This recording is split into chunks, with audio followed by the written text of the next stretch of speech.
Please welcome Andrew Cole, General Manager, Group Sustainability, Lend-Lease.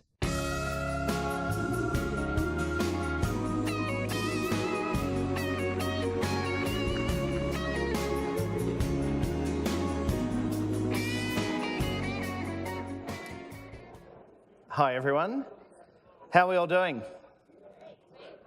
Fantastic. I'm liking a little bit of enthusiasm from this table. You could be go-to for questions. My name's Andrew Cole, I'm from Lend-Lease. We're a mixed-use integrated property and infrastructure company headquartered in Sydney. We have operations in 13 countries around the world, and today's theme, International Summit, is indeed my most favourite day at Greenbuild.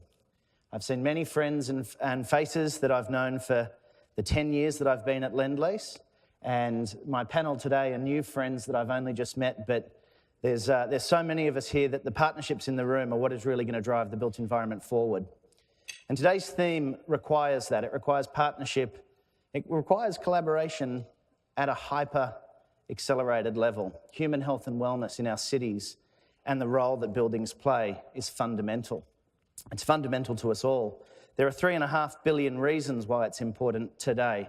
That increases by 2.5 billion in the next 30 years. We've heard stats from Joseph Allen today around the impact of air quality in our cities, directly being attributed to some 3 million deaths on a per annum basis. So, you know, the time is now. 2 years ago, Lend-Lease stood on a stage very similar to this and announced a partnership with Delos and IWBI. That partnership was to accelerate the adoption of the well building standard in markets and geographies where we have a presence. Today, that partnership has seen the registration of 4.5 million square feet of commercial office and mixed-use community projects in our key areas of operation. Our key project, Barangaroo South in Sydney, Australia, Australia's first carbon-neutral community, capable of being water positive through district black water treatment, has committed to achieving a core and shell platinum rating for each of its towers there, and we're going through performance verification, which we're very excited about. So for us, it's about our tenancies, but more importantly, it's about a differentiator for our tenants and attracting capital into our funds under management. And that's exactly what today's panel is to talk about. We have practitioners who have achieved certifications in London for the United Kingdom, in Shanghai and China and Asia experience more broadly, and a little closer to home, we've got a representative from Boston who's part of our official welcoming committee here. So today's session is to create awareness about the well building standard and really provide you with some information around what projects have done to achieve certification and how that's being driven in key markets. So it's a pleasure for me to introduce our panel today. And first I'd like to introduce Christine Buckner. Dr. Christine E. Buckner is an architect actively supporting best practice sustainability and wellness in design. She's a director with M. Moser Associates and brings her experience to the urban form. There's a long list of accreditations here, but Christine is notably a founding member and past president of the American Institute of Architects and set up the Hong Kong chapter. She's an accredited professional of all rating tools globally except for Green Star and Green Mark, which we might have to work on later today, and is very passionate about indoor environment quality and delivering outcomes for the people who occupy the built form. Please give Christina a huge hand.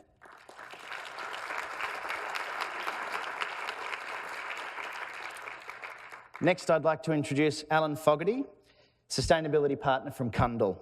Alan heads up a specialist environmental team at Cundall, which was founded in 1999. The team has been focused on low environmental, low energy and sustainable design. However, he has a deep passion for indoor environment and the association with biophilia and bringing nature into our built form. Please give Alan a warm hand.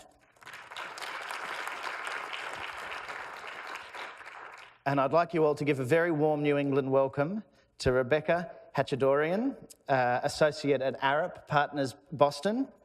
Rebecca's a sustainability consultant and associate at Boston for Arup, and was directly involved with the WELL certification for their local office here. Please make Rebecca a warm welcome. Now, the format for the panel is very interactive, very conversational, and I would encourage you to think of some questions and throw them up on stage at a time. But first, we'll go through each of the panellists, and I'd love Christine to give us a bit of an overview of GTB in Shanghai, China. Thank you so much. Take a seat. Can you hear me? Yep, okay. So, okay, you guys see the slides and I see them this way. My name is, again, Christine Bruckner, and as an architect, I'm delighted to be here because when we're looking at the built environment, it's very much about how we incorporate best practice into everything we do. And this is something that has been at my heart for a very long time. I was raised with an architect father, a planner mother, and I've understood since a very young age that what we do is create places for people to meet and exceed their own potential. And that's what we're all here. We're creating places for people around the world that are healthy, that are wonderful, that are places that they can be productive and enjoy. As a member of the AIA and leading that, I'm very pleased that the work that we're doing is being recognized that is focused on wellness with that aspect of best practice. But my role right now is as the director in Moser Associates. We have 15 offices globally, and we intend that all of our offices are LEED certified, are WELL certified, are Reset certified, and we want all of our 900 practitioners to know how to do that for clients around the world because we know that this is what matters, taking care of people. So we do also have a strategic alliance with Delos. We are looking forward to how we can continue to develop these standards. And why this is so important is because of this IWBI slide. The dark blue is how our environment affects us. And that's why WELL is so amazing, having the doctors work with the architects to figure out what do they need? What do we really need? What are those universal truths, those intangibles that make the spaces we're in phenomenal, healthy, and meaningful? We all know about the WELL 7 standards, 7 features. The one that's critical, I live in Hong Kong, I work predominantly in China and India, is air. And if you're looking for a game changer, the knowledge that we have now about what's in our air makes a huge difference and has brought a lot of people on board for creating healthy spaces. This is our own news just a week ago. 80,000 chemicals in all of the materials that we all specify, none of them being tested, and less information being done there. And this is a slide borrowed from Reset, from Rafer. These are the toxins that we can find in our own children. This is obviously completely unacceptable. And this is how we can test what's in the volume of air, and we use this metric to figure out exactly what's in a space. And know before we build it, well design, as I said, is the best practice, needs to happen before you start. And that's why it's so integral with design and architecture. It has to be coming from the beginning. So all that said, these are different ways that we incorporate. But wouldn't it be lovely if you left your office being healthier than you were when you started? Right? And this is true. And this is what we've done in Shanghai. This is the first WELL-certified project in Asia, GTB. And this project made people feel, they were so amazed by the air quality, by the environment that I'll share with you, that they were spending more time there, more productive. Clients are thrilled. The people working there are thrilled. Client retention, client attraction, all the buzzwords are true. If you create beautiful places where people feel happy and engaged and productive, they will meet their potential, and businesses will meet their potential. What did we do there? This is another project that we've done in Hong Kong that I'll share, and our own offices. But what I will really like to focus on GTB, as Judith requested, and this project, of course, has a beautiful green wall. It has lovely ergonomic seating. But why did the client want it? And I think we'll talk more about that in the panel. They really wanted to take care of their people. Very dedicated. So you can see in the plan, we created these icons, different spaces that are meeting different WELL needs, different human needs for nature, for biophilia, for movement, for fitness. And the whole core is a walkway, a track for movement. We need movement to think, to oxygenate our brain. Meetings can be walking. We developed all of these so you have spaces right off of that track that can go into open workplace, can go into formal meeting rooms, can go into a public cafe, and these spaces that can be open, their flexibility, that goes into how you design. Very, very fundamental. And of course, these have some icons. We want healthy food, good water, all the fundamentals. This project also in Asia, 18 floors. And I won't show you all the slides because we have minimal time. But the idea is, even financial headquarters, they want to attract talent. They want to take care of people. People are in those offices for many, many hours. How do you create places that people want to be and that they do feel healthier when they leave? There's a gym involved. And how do we specify the materials in that gym? We took the time to understand the chemicals and everything that's in there so that when you're at your most vulnerable, your pores are open, you're moving, you're sucking in something healthy. The water you're showering with is healthy. Taking all of that into consideration and teaching people about that in the spaces we design. And this for ourselves in our own office in Hong Kong, how to really understand those aspects and create a working lab for architects, for engineers, for all aspects of the design, people who are creating the built environment, so that we can do it for others. We experience it, we all live with it. And the only, again, ergonomics, movement in space, we have all kinds of movement throughout the space. What this brings me to is the last slide I'll share. There's two here. This is our newest project. All of our offices, as I said, are going well. We did that project you just saw in Hong Kong is platinum. It's pre-certified and it's continuously being developed. What we're doing now in the old skyscraper, 1913 Woolworth building, is trying to raise the awareness that embodied energy, the beauty and culture that are in our existing buildings, many of them are in Boston, many in New York, many around the world, they can be amazing places. What if you make those platinum well spaces? And that's exactly what we're doing. You'll see in the bottom corner, there was an event we had last week where we just did an installation, did a charrette. We had Judith from IWI, we had Zoe from Delos, we had all kinds of experts, practitioners talking about what does it take to build a truly healthy space? And how do we even push these standards for what people need and what people want? And this is what we were doing in the space, transforming it, and hopefully you'll come back and visit us there. So thank you for your time, and thank you for all you're all doing. Thank you.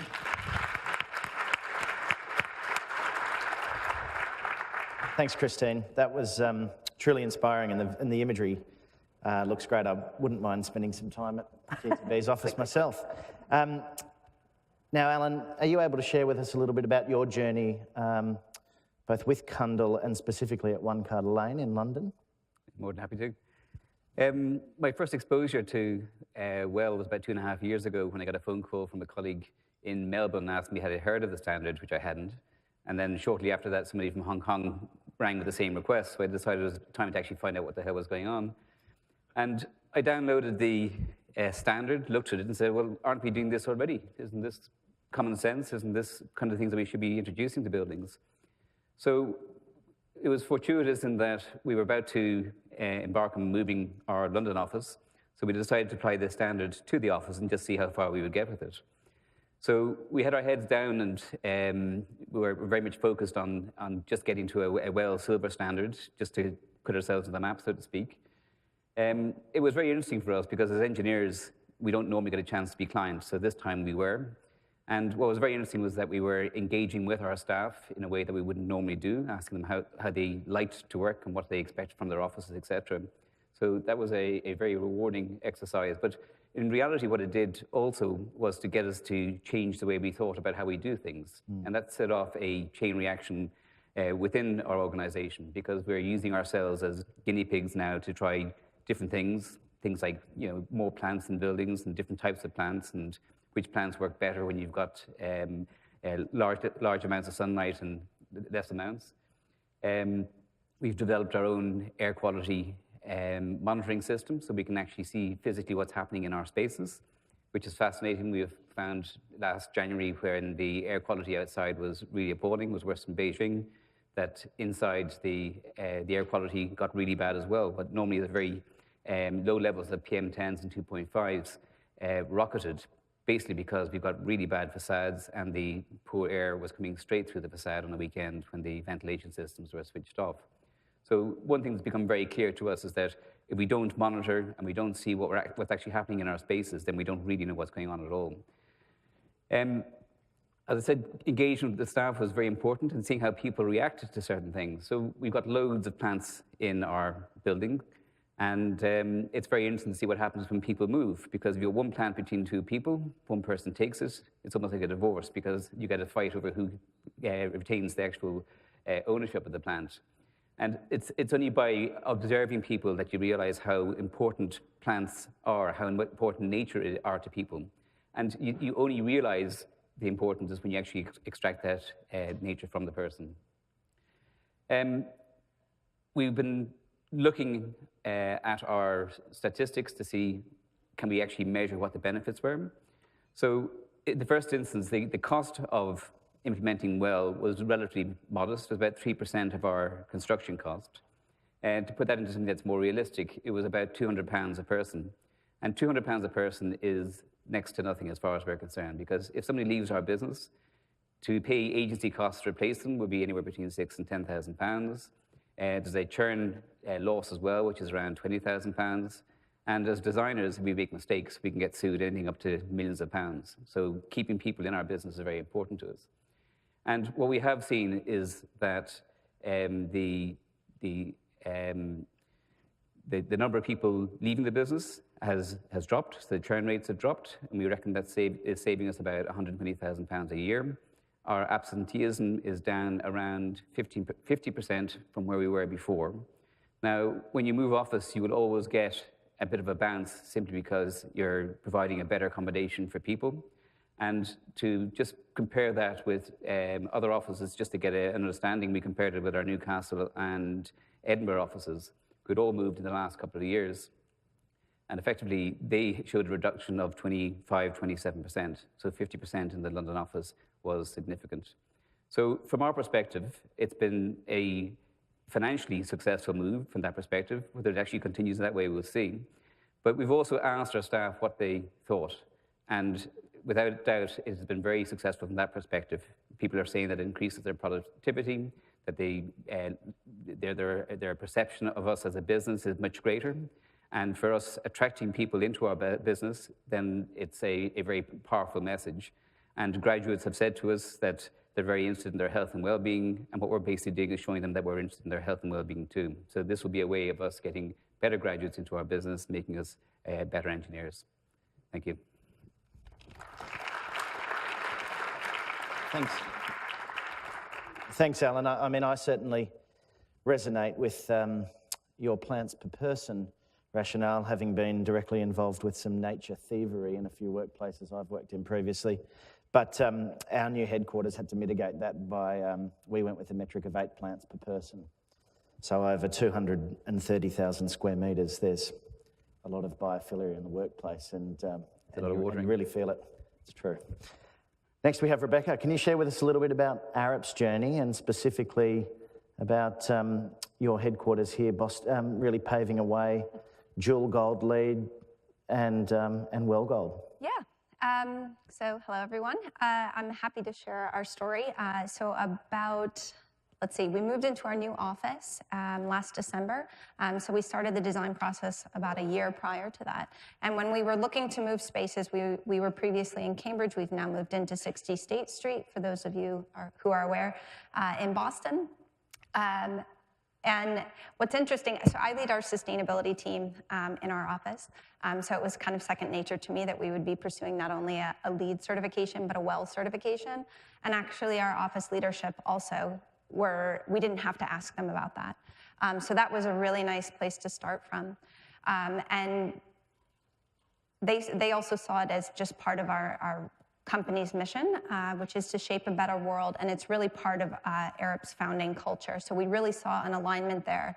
On the environmental side with a LEED certification, and then as a complementary piece, the WELL certification, because it really deals not solely with environmental outcomes, it's really focused on human outcomes.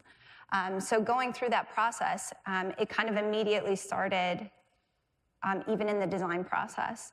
And one of the things that is unique about WELL is it's not solely focused on the design.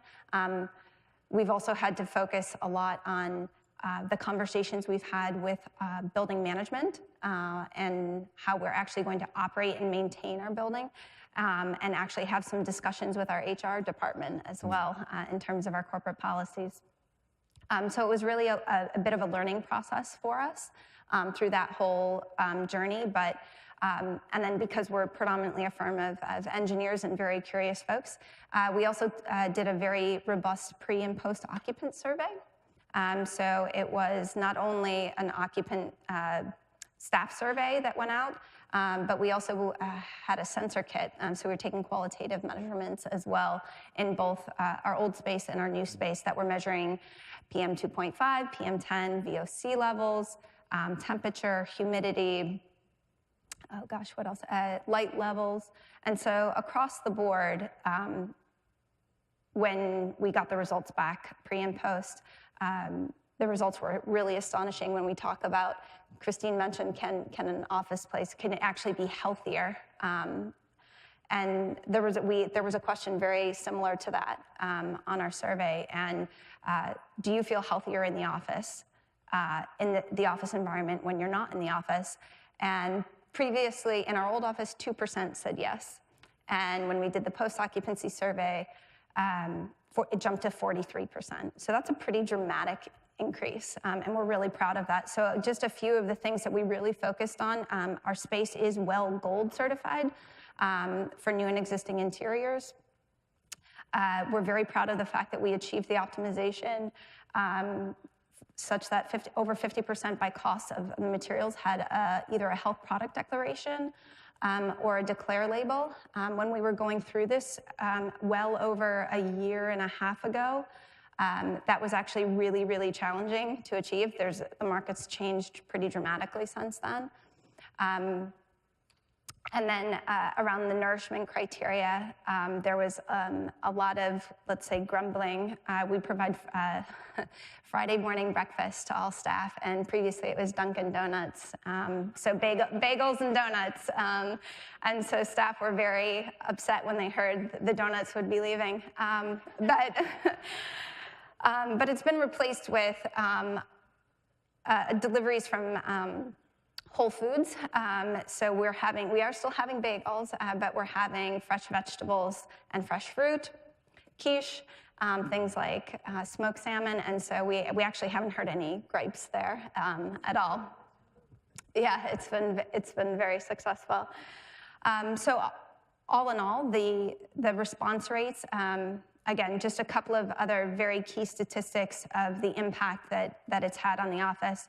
People, we have sit-stand desks universal throughout the office. People are sitting less at their desk. They're eating lunch not at their desks. Again, all encouraging healthy behaviors.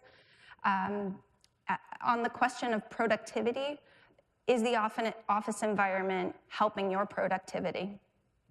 The response rate was 68% in our new office versus 8%. And that alone is just an amazingly dramatic statistic. Does the workplace environment help collaboration and your working environment? From about 30% up to 75%. I mean, across the board, there were really dramatic increases. So we're so pleased with our new space, and even more so, the office leadership really does think that it was one of the best investments that we've made. So we did it not only to align with our own mission statement, but certainly for kind of the marketing component to it, and being able to demonstrate to our clients that it can be done. Here's the success story, and actually getting them to see a space rather than just describing it. Awesome. Thank you, Rebecca. Mm-hmm. That's right. So I think you all will have seen, or heard three really tangible examples of some certifications and the value proposition and what it's driving for the offices that we've discussed. I mean, for me, in the Australian market context, health and wellness programs are a huge part of any leasing dialogue and conversation that we have today. I was speaking with Rick and Rachel from IWBI before this, and 128 million square feet registered and certified of WELL projects globally today. I'd like to think that with that as a backdrop, the 25 million square feet registered in Australia is further evidence that we as a small per capita nation continue to punch above our weight, so to speak, as it relates to both adoption of sustainability benchmarks, but also driving the agenda. So on that basis and with that backdrop, I sort of, Alan and the rest of the panellists, how is human health and wellness forming part of that customer and tenant dialogue in the UK, for example? Well, one thing that's happened is that there's massive interest in the whole well building standard.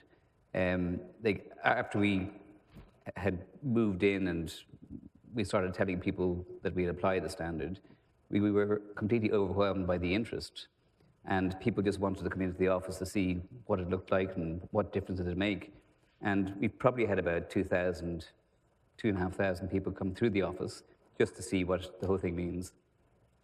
I think it's the larger corporations in particular that are very interested in this type of thing.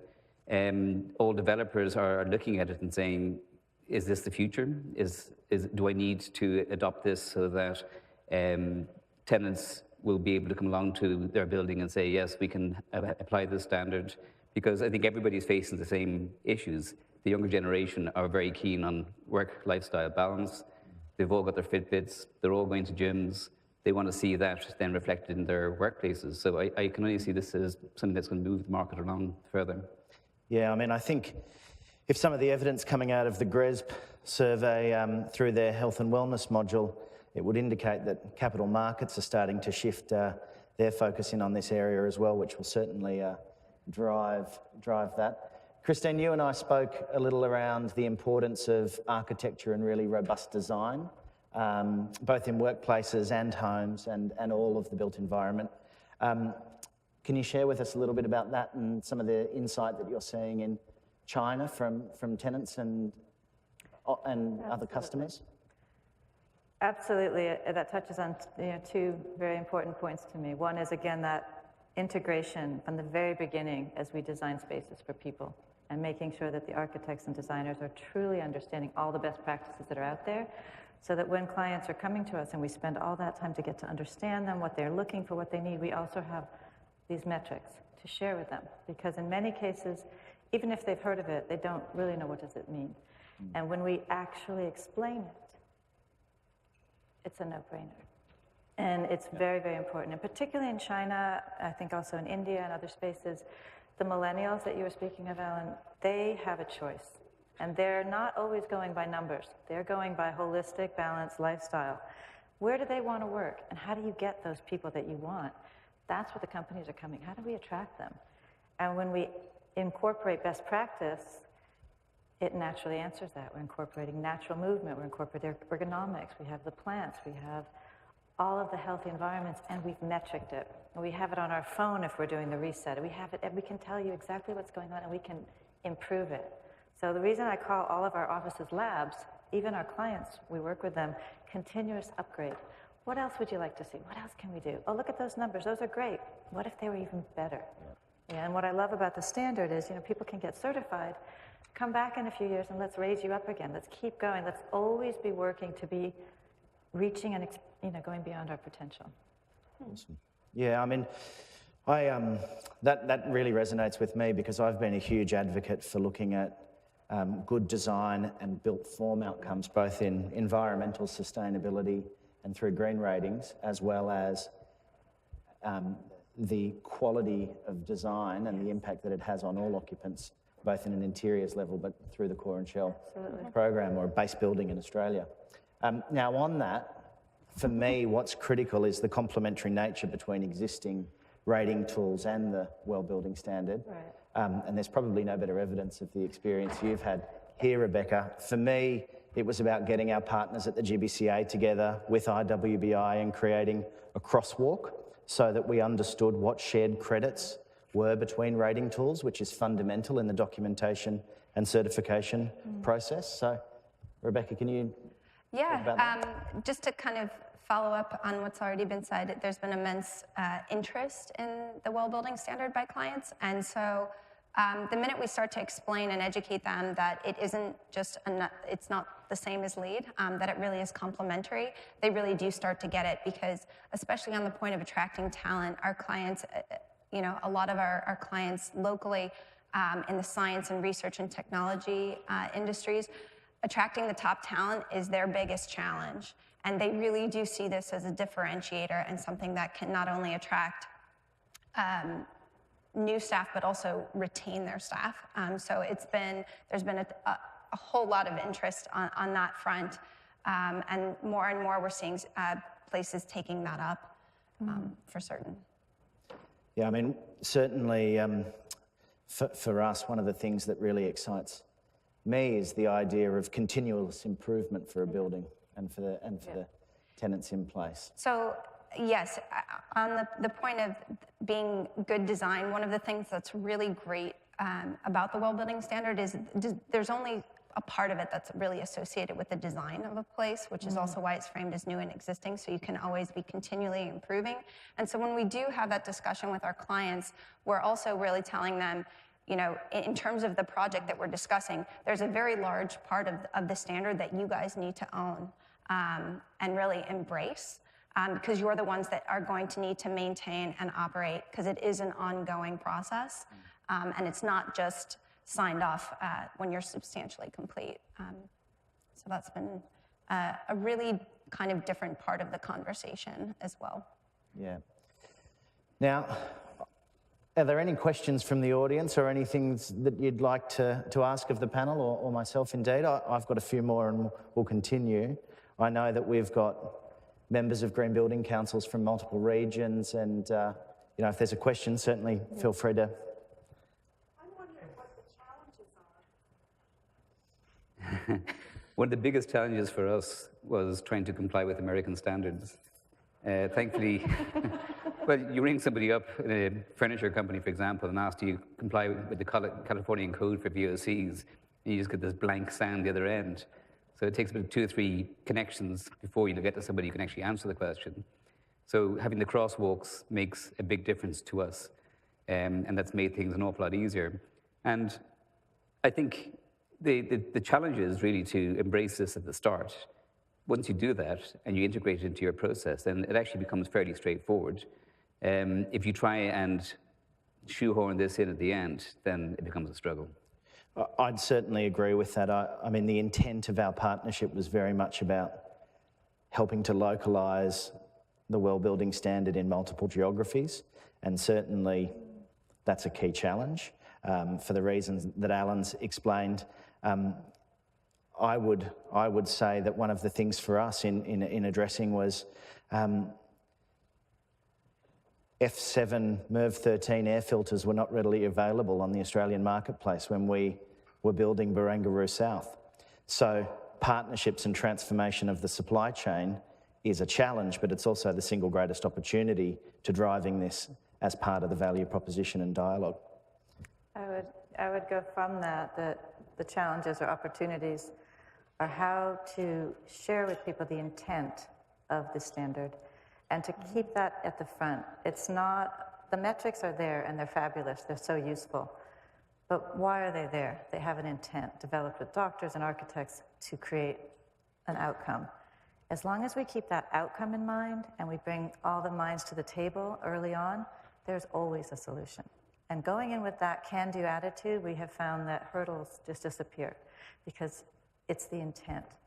And what's beautiful about what LEED's done and now what Well is doing is by us demanding and requesting healthy materials, certain aspects of fresh air requirements in the buildings that we're willing to lease, it's changing the market. So those people who don't have that knowledge to even ask those questions can get those materials. Why should, we were talking about earlier, why should somebody who knows get the right carpet and who doesn't know get this other one, which is, oh, unfortunately going to poison you?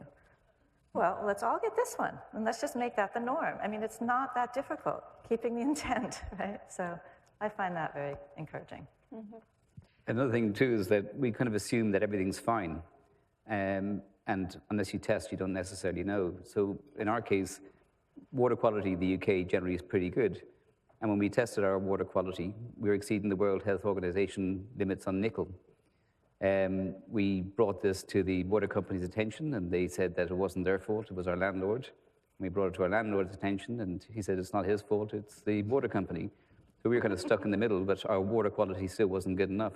So we put a filter in, and that's kind of solved the problem. But we would never have thought to check it in the first place, because you just assume it's okay. Yeah. I mean, in the U.S., water quality has definitely been an issue, nationally, certainly. And that's where we were talking about the complementary nature, where, you know, an environmental rating system like LEED is worried about the reduction in potable water. WELL provides the complement because they're looking at water quality and hydration, right? So that really is that holistic picture. But in terms of barriers, I think the name recognition with the WELL building standard is great right now, but I don't think then there's still that next level of education around, well, what does it really mean and what is it trying to get at? One of the things that people really like when we are talking to our clients is the performance verification piece, because they like that it will be verified to the point. Yes, that they are going to take the light measurements, the air quality measurements, the acoustic measurements, and someone's actually going to be in the space and do that visual inspection as well. I mean, I was at a workshop yesterday discussing this and the evolution of standards, and a few of my friends, both from the GBCI side and the IWBI side, shared what is a shared vision around what a great challenge is, and it's around existing buildings. It's about equity, you know, because human health and wellness in the built environment isn't just about me talking about Barangaroo South and premium A-grade office buildings in Sydney. It's about all of the built environment. It's about the 3.5 billion people challenge, the 2.5 billion people that are coming. And certainly I think these exemplar projects are evidence of where we're heading and what we're doing. And I think getting existing buildings along for that ride and scaling up to create rapid acceleration is a key challenge. Anything else from the audience? There's one there. I'm being blinded by 40-degree Bondi Beach sun, so... Well, thank you so much for sharing your experiences. My name is Barun. I'm from Delhi, India. I have one specific question, since the WELL rating system is about the human benefits. Have any of you thought about measuring actual human benefits, whether it be the blood pressure improvements of a human being or perhaps the blood oxygen saturation level improvements by being in a WELL building? And if yes, could you share any of those experiences? I might jump in, which I can as moderator, of course. You know, Christine stole some words from really what is our health and wellbeing ambition, and she didn't really steal it, but it's a shared vision, which is about having our people go home healthier when they arrived. And so for us, healthy workplaces is only one pillar of our health and wellbeing framework.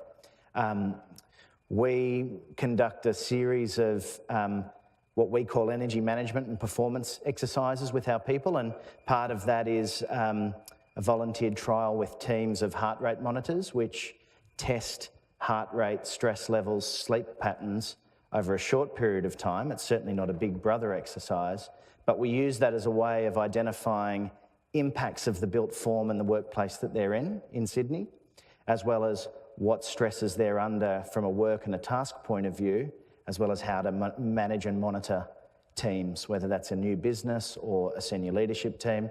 So we're starting to do that, and the results have been quite fascinating. I think had I worn the heart rate monitor on a 23-hour flight from Sydney, I may have had some interesting outputs, but certainly, I mean, I see that level of testing forming part of the next steps in generation.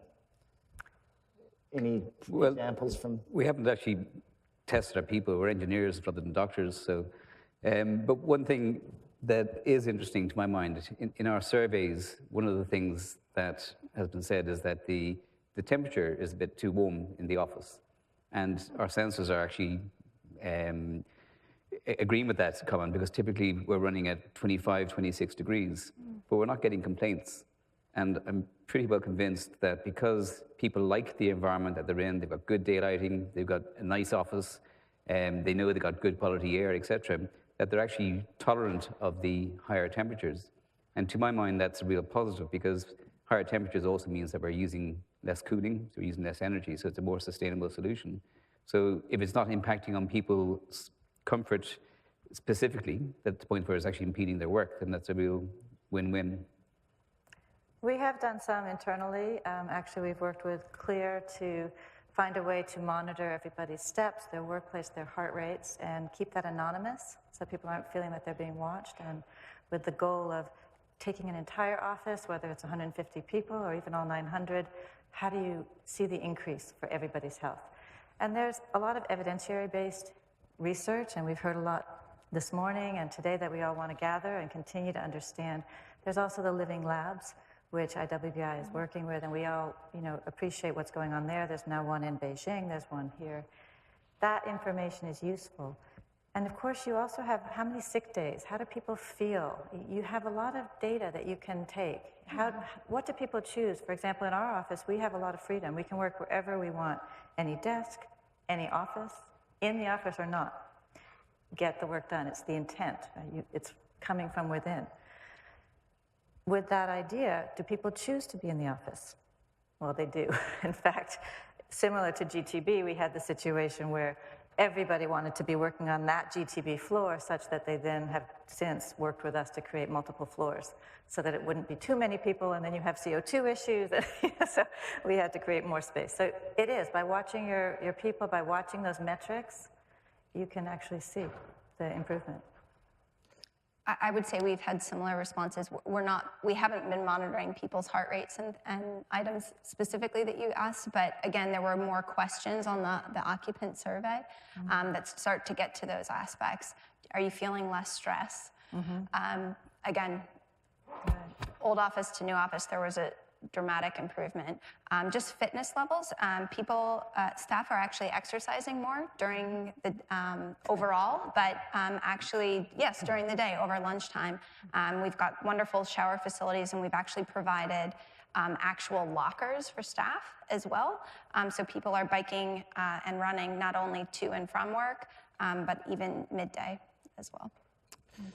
Well, I mean, I'm feeling a little stressed because there's a red clock counting down.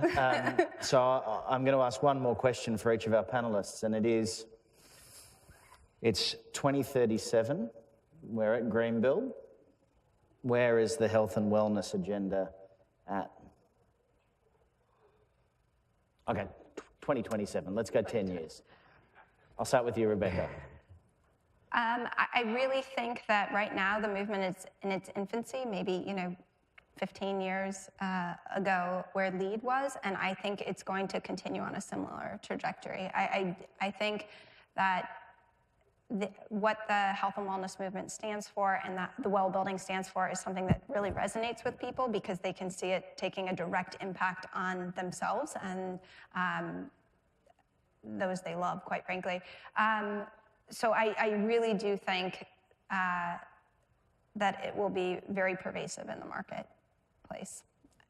I can't see how it won't be. Go all the way. Go 20 years from now, where are we going to be? The people and the jobs that their young people will be doing don't exist yet, and all of that intensity of intelligence and innovation, who knows what we're going to be working on. I believe it's taking what we talked about and going even further. It's coming from within, the intent. Where are you working? Do you need rethinking the entire workplace? Where could you be? I mean, I'm sometimes in London, I might be in Boston, I could be in Shanghai. How do I work together with people and still be human? How do I meet my intangible needs?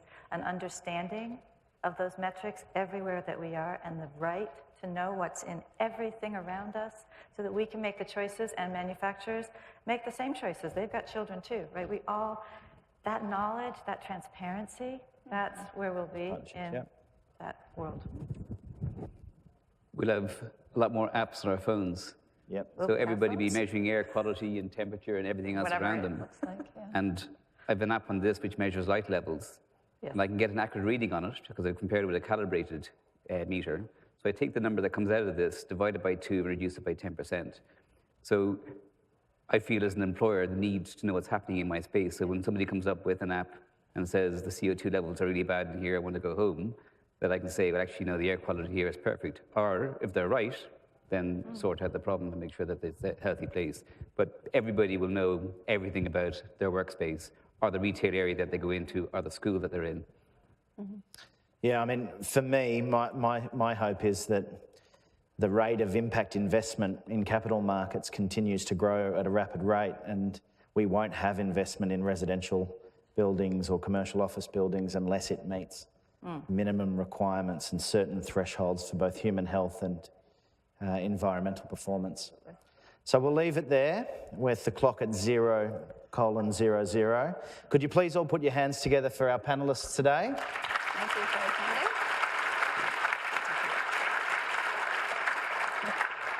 And I hope you all have a fantastic remainder of the day with your breakout sessions today. Thank you all.